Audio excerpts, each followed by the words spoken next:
Cardi B, did you take all that money and buy you a Gucci belt, girl? Them folks telling you that you need to invest in some McDonald's around the corners and stuff. What's going on, guys? It's time for another King of Reed's TV video. The Twitter streets and social media streets are pressed about Cardi B buying her Bentley. Cardi B got her Bentley. She was twerking on it, working on it. I got a new car, bro. I got a new car. What? I got a new car.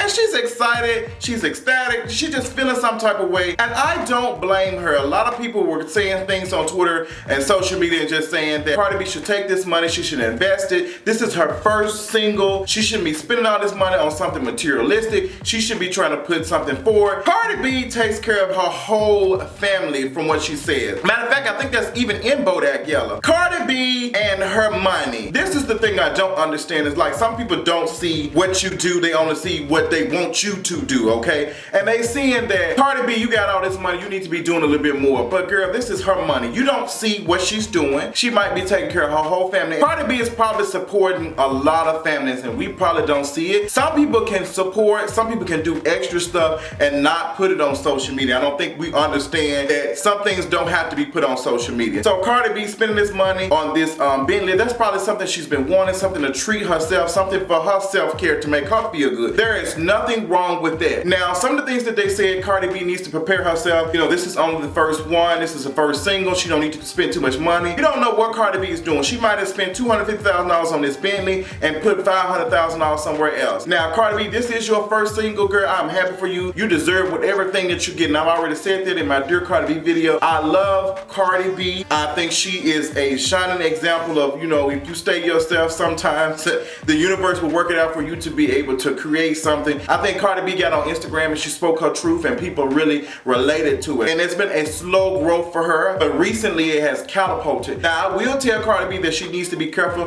who she surrounds herself with and the people who are reaching out to her and saying they support her, but they only supporting her because they trying to make sure that their alliances are good. And that's case in point, Miss Nicki Minaj. Miss Nicki Minaj dancing and twerking. The Cardi B single, they saying they ain't got no beef. I'm not believing the hype. Cardi B was on some stage and she was talking to men. She said, I don't know why these bitches, you know, talking like they love me. You didn't love, you wasn't talking to me like that. You weren't talking to me. And she got on Snapchat and she said, you girls talking about some y'all mess with me. Y'all don't mess with me. Y'all just not messing with me. Y'all be there, but I'm not there. Cardi B, you know what the tea is, girl. You know to protect yourself, protect your bag, all of that. Bodak Yellow, I think is the top 10. Now, I need to drag just a little bit because somebody on Twitter said that Cardi B's Bodak Yellow is the new Nuck If You Buck. Girl, if you don't get your dumb ass on with that, Nuck If You Buck is Nuck If You Buck. Now, I can see if they said Nuck If You Buck is the song of our generation right now, what's going on. But Nuck If You Buck has been popping since, I don't know what, the 90s or something. Whenever it came out, Nuck If You Buck has been that song and continues to be that song. If you play that in any club, okay, if there's some blackity black people in there, they gonna go around the club, cause even I be getting crunk off you Nuck If You Buck. I be ready to nugging and bucking and ready to fight. I be ready to fight. And no, I ain't gonna put no hands on nobody, but Nuck If You Buck is a singing song. It's like, it gives me just so much energy. Like, I'm just getting goosebumps just thinking about how Nuck If You Buck goes off in the club. Like, now we nugging and bucking. Girl, I'm about to, yeah, okay, the thick Captain America about to twerk on y'all. He said, I'm break from the pack, I'm gonna get you. But Bodak Yellow, success, Cardi B, success. She's spending her money however she feels. So sometimes it's important for us to shower ourselves in gifts. And you know, maybe because somebody posted on social media, people are feeling some type of way. But stop counting people's coins. I feel like a lot of people do that, like counting folks' coins, and I don't like it. Some people, you know, think, oh, just you doing this and this and that. You should be, you should do this and that. No, girl, this is my money. You don't know what I'm doing, girl. I might be paying off old student loans from 5-10 years ago, okay? And that's honestly what I've been doing, paying off all debt. Paying off old debt is what I've been doing, honey. That's the only thing I've been interested in because I need my credit to be in the 800s. I need to be able to walk in Sears and say, girl, I want this. But I ain't gonna spend no money here. I need to be able to walk in Home Depot and say, girl, I need to redo my whole house. I need a $10,000 loan. I want to feel that. I want to be able to go and say, I want a business loan to create this. I want this. That's what's important to me. And that's what should be important to a lot of folks. folks. But Cardi B, congratulations to you. Keep your eyes open, pay attention to these folks who don't mean nothing for you. They just want to suck and leech. Jermichael Finley, I think that's your name. Jermichael Finley thought it was important for him to tell TMZ that he feels a certain type of way about these black men taking a knee during the national anthem. He seems to think that these men want attention.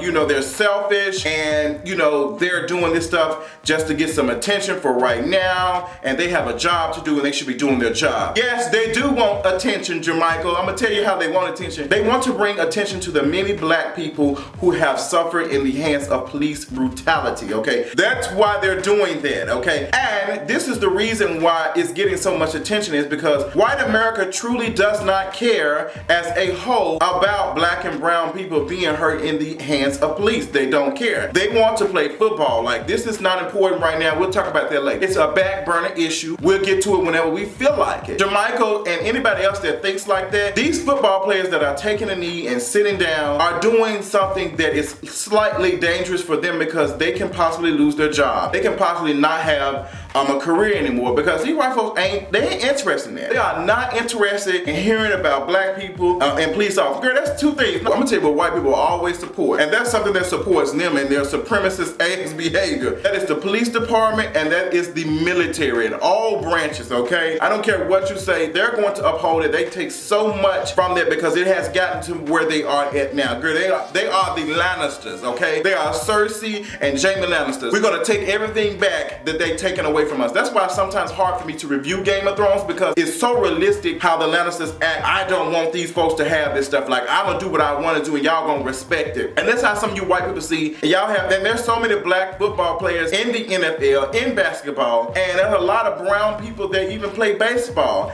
And white people have just been making money off of that. And even when black people want to talk about something that affects their community, they don't want to hear about it. So Jermichael, and for you to be a Green Bay Packer, and that's one of my teams, I love Green Bay Packer. Don't ask me what's my position, because I'm going to tell you I'm versed. But anyway, Green Bay Packers are my sickening team. I love them. I'm glad his ex-wife said that he needs to be more accepting and understand what these people are doing, and those comments that he made are ignorant. I'm glad she dragged you, because that was stupid. You made a fool of yourself, and you tap danced for the white man on TMZ, honey. TMZ love to go find them a coon and put them in front of camera. Even though I like to be on TMZ every once in a while. Since we're talking about coons, let's talk about Irv Gotti. Irv Gotti took to Instagram. Irv Gotti said he has the solution for the revolution. He understands why these white people are upset, why Charlottesville happened. I understand because I've lived this life. Irv Gotti said that the Kardashians are responsible for racism in 2017. The reason why he said it is because people like Kylie Jenner have dated two black rappers, okay? Two black rappers that white men don't like to see their kids, you know, doing that. They don't like it. And he was saying that the Kardashians have made this, you know, shit pop, like they're just this family. I'm gonna read some of the things that he says so y'all can understand where he was trying to come from. Let's talk about it right now. This is what they hate right now with that passion. Bruce Jenner and Kris Jenner's daughter, arguably the hottest chick on the planet, girl, dated Tiger, now dating Travis Scott, two rappers. I think when Trump says, let's make America great again, I think he is saying, let's get our women back. Because the hip hop culture has effed up the whole fuck it. I'm going to say it. The Kardashian clan, the two Jenner daughters, have up the whole world. Woo! Considering how Kylie Jenner just turned 18, I don't think that she caused that. I don't think that Caitlyn Jenner or Kris Jenner, I don't think they're responsible for it at all. Irv Gotti, shouldn't you be paying back some payday loans? You got a lot of other things to be concerned with. You should be concerned with 50 Cent talking about he finna cancel your show again. 50 Cent really think he running things down at Starz because of that show Power Child. I'm not even gonna get into that. Irv Gotti, if you don't find yourself somewhere in a community college this semester and get yourself educated on what's going on, and the reason why I said community college, because community colleges are cheaper, and considering that you are behind on payday loans, behind on this and that, maybe you need to be at a community college so you can get some educated, because that's probably all you can afford right now at the time. But you need to get educated and better yourself, honey. And community college is where you need to start at, because you need a community to wrap around your brain and help you get to the next level, because there's problems and stuff that you thinking that are real, they don't exist in this world. Now I will say that the Kim Kardashian family, whoever, Kris Jenner, and all of them have benefited a lot from black culture. They have benefited from Ray J's penis, but that's not the issue at heart. That's not, you know, what we're completely focused on. But and I'm not taking up for the Kardashians, because y'all know how I feel about that. Check out my Dear Kim Kim K video. I don't think like Irv Gotti, you need to find yourself and educate yourself because you sound really ignorant and depressed and stressed out. So I have to talk about Agent Orange for a second. Donald Trump and his response to the Charlottesville does not shock me at all. At this point in my, whatever you want to call it, whatever we're living in this day and age, I'm not interested in hearing anything he has to say because I'm not surprised. Nothing surprises me. Only thing I'm interested in is getting him out of office, okay? That's the only thing I'm interested in. So when I hear this, you know, Donald Trump said this, what do we expect from him? This man might as well walk around with a white pillow sheet on his head. I mean, come on, but he's not gonna do it. He's not. Instead, he's gonna wear orange. Okay, orange is the Agent Orange is what we call him because he's very deadly to brown and black people. Okay, I will say this from a political standpoint. Y'all better pay attention to Steve Bannon, child. He is trying to change the narrative of what's going on. He came out and kind of denounced a little bit of the stuff that was going on, but he did that because it was a little bit of a shocker for us to see that Steve Bannon is kind of like, what? So Steve Bannon is putting himself out there like, look, I'm just gonna be the sacrificial lamb and just take all this work so y'all can stop focusing on Donald Trump and his comments. The Republicans are disassociating themselves completely with it. He has had to dismember his business council. A lot of CEOs that work for big corporations were getting together and finding out ways to improve the economy. Girl, them folks are leaving. Them folks said, look, girl, y'all is not gonna do us like Uber was doing. Like, we would not be losing our coins for this. We just won't. And the Republicans are starting to come out and say something. Bob Corker has been critiquing Donald Trump and his comments and stuff. These Republicans are starting to get themselves together. We are getting closer and closer to the mid-election, and these Republicans are like, look, this man's approval rating is under 40%, like it's almost at 20. We ain't got time to be playing with him if we want to own the White House. Like, Republicans have not gotten anything accomplished. Y'all are supposed to be trying to work on tax reform. I don't see it happening. Not with this bad taste y'all got in our mouth. Like, the only thing I think that y'all were able to get pushed is that net neutrality thing. I think that's the only thing that y'all got, like, revoked or whatever. I can't think of what necessarily happened to it. Somebody emailed me about it and said, you know, that this is important and you should pay attention to it because these companies will be able to slow down internet connections from their rivals and stuff and sites that, you know, they might not feel like need to be fast. So the Republicans have not been able to get anything passed. They have not been able to repeal and replace Obamacare. They've not been able to repeal it. They've not been able to even provide us with one that is good enough to even be voted on. Well, y'all did vote. Y'all did put something up and it was voted down, I think, twice. Y'all just can't get anything done. So if we can't get health care, something y'all been talking about for the last eons, if y'all can't even think about doing tax reform, I know y'all are not going to be able to even touch immigration. Like, y'all just, there's no help for y'all. Considering that you all are running all three branches of the government, legislative, executive, and judicial, I just don't understand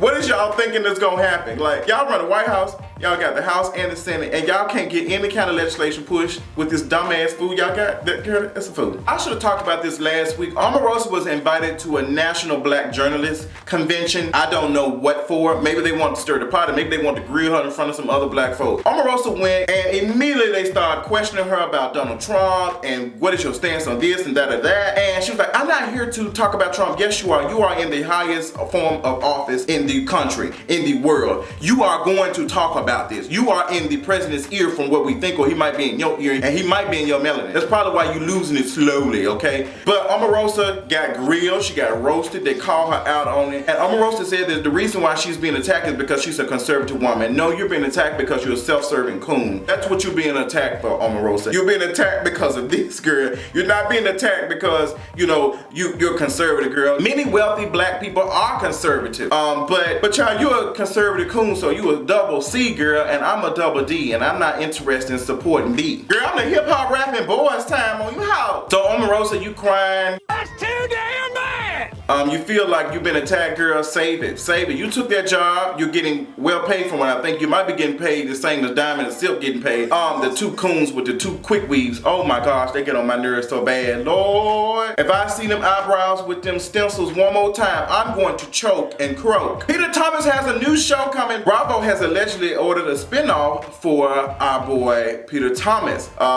It's supposed to be about him in the bar in Charlotte. I've been to that bar. I don't don't see anything exciting about that. I honestly don't think that Peter Thomas is the gateway to the city of Charlotte. I don't see it. I went to that bar. The atmosphere was boring. Now the building was beautiful, but the atmosphere was not there. There was no ambiance. Some of y'all workers had kids in the bag, you know, playing around while I was sitting there having cocktails. I was just like, girl, this is just not the move. This is not the move, Peter. But I know it's gonna be a bunch of stage drama. I'm happy for you getting the show. Maybe then you can pay back some of these bills and stuff to our girl Cynthia Bailey, because Lord knows her credit has taken a hit. You can also figure out what you're gonna do with Bar None that was closed down. Bar One does not exist in Atlanta. There's been a couple of projects that have been halted in Atlanta, Georgia from Peter. Like, I don't trust him as a business partner. I don't trust Peter when it comes to coins, and neither does Cynthia do. So, I mean, that's probably why she divorced him. That's another story, but shout out to Peter Thomas to be able to pay back his bills and stuff that he owes for Cynthia Bailey. Shout out to you, sis. As we come to a close, it's time to talk about Chris Brown. I don't know why every other day I feel like I have to talk about Chris Brown. Chris Brown's documentary is supposed to be coming out. I don't know when. I don't care. Probably won't watch it. I don't know. It depends. So there's some leaked footage that's being circulated. So in the interview, he's talking about that Rihanna, you know, scratched and kind of bloodied him up a little bit, and you know, the fight and stuff that they had, and he was just kind of making excuses from what I hear, from what went down. So it seems like Chris Brown is on this, y'all apologize to me for having this girl blooded up and stuff like that. I'm just like, y'all apologize to me for domestic violence. That's not how it works, Chris Brown. Chris Brown, you still talking about this, leave this alone. I could understand if Chris Brown only did one thing, like this was his one thing, like he's gotten himself together, he's gotten some help. That's what's important. Now, a lot of folks probably wouldn't support you still, but the fact that you got help and you took care of yourself and you moving forward, I'll be able to take up for you then, be like, you know what, Chris Brown is trash, but he's a good trash can, okay? He's not a regular one with the Kroger bag in it. He's a good trash can, Savannah. But Chris Brown, you've been stalking the shit out of Karrueche. She's had to put stuff on you. You said that you'll chase her down, like she can't go nowhere. Like, you have a history of this. And considering that you have a daughter, because the universe is very shady, very shady. You have a daughter. Your daughter is going to have to find out eventually the things that you have done to women. And she's going to feel some type of way. And if you don't get your stuff together, you might project your energy on your daughter, and she might be in a relationship with a man that might be abusive, or a woman that is abusive. So Chris Brown, you need to truly get you some help and leave this situation with Rihanna alone. Let her continue to get thick and be happy and to twerk on Arabian men, okay? Let her be happy, sis. But Chris Brown can't seem to let that go. He can't seem to let go of that other stuff either. But that's another story. I hope y'all enjoyed this King of Reeds TV video. There are a couple of other things that I want to talk about. Stay tuned for my later videos. I miss you all. It's time to talk. It's time to chat. I hope y'all are having a fabulous weekend. Make sure you're checking out the latest episode of For the Culture Podcast at fortheculturepodcast.com. The episode of For the Culture that me and Adrian did, tiki torches and chalky swatches, she's everything. Make sure you're downloading the latest episode on Apple Podcasts, on SoundCloud. We have our own website. And make sure that you all are sending us some emails at justin@fortheculturepodcast.com. Email me, let me know some stuff. Give us some questions and stuff that y'all want to ask, or give us some situation that you're going through that you want us to talk about. We're interested in taking this to the next level. I love y'all. I can't wait to tell y'all about the next things that I have going on, some couple events to be hosting, some other things for the culture. I love y'all. Y'all make sure y'all have a wonderful evening, and I'll talk to you later.